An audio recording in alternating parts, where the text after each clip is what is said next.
This is Christy Shear of Science Interactions. In this tutorial, I am going to teach you how to use a foldable pocket to use an interactive notebook. These pockets can be adjusted in size to accommodate index cards, game pieces, or any other small pieces that you would like to keep a hold of. In this tutorial, I am going to demonstrate how to make a pocket perfect for storing index cards, such as those you may use for flashcards or vocabulary cards. Start down here with a clean page. The standard size for an index card is 3 inches by 5 inches. So to start, I want to start with a rectangle slightly larger than that. We'll go here to my shapes and grab a rectangle. And then I'm just going to use the rulers here on the side to get the basic start of my size. So I'm going to go ahead and go to a little past 3 and a little past 5. So here is about what I need to store 3 by 5 index cards. So I'm going to go ahead, I like to change the format a little bit. I would like a shape with no fill, and I like black lines.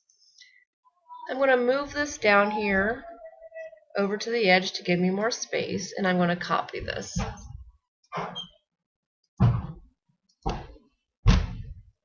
Now that I've copied the shape, I'm going to move a second one here beside it. One of these will serve as the back of the shape, and then one of them will serve as the front.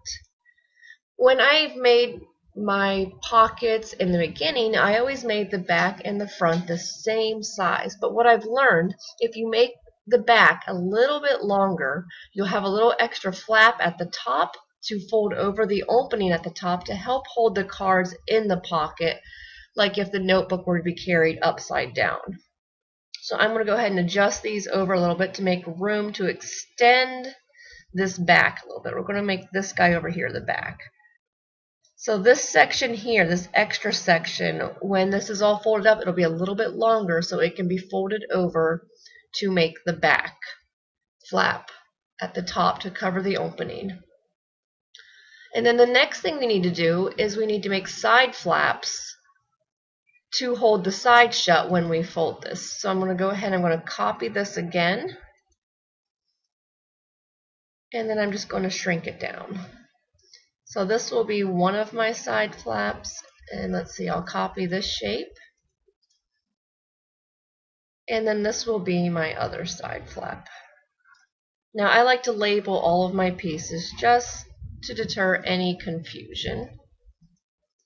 So we'll label this as the back, and then these each as tabs.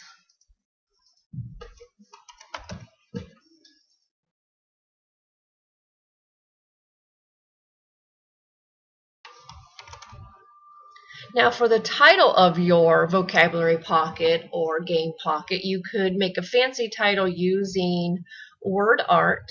I am just going to do a simple title here using add text. Click on the right shape.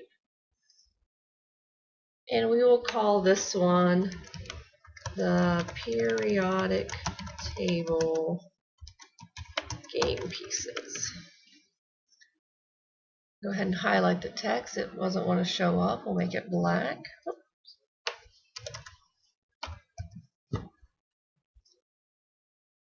Alright, I'll enlarge this. Alright, here's my pocket. Now, if you would like the little thumb hole that I have in the example, let me show you up here. Here we have this little thumb hole. If you would like to add that, you simply go up to Shapes, and we're going to grab a half circle. Should be down here. Here it is. And we'll go ahead and I'm going to make that to the size that I want.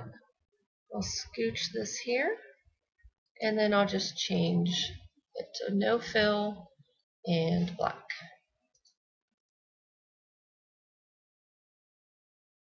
Alright, so when the students cut them out, you will instruct them to cut out their thumb hole, and then when they fold it, I like to fold the back up first and then fold the tabs around last And that, with the sides being glued around the back, that holds the pocket together a little better.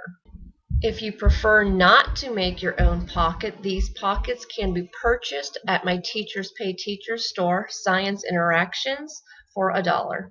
Thank you.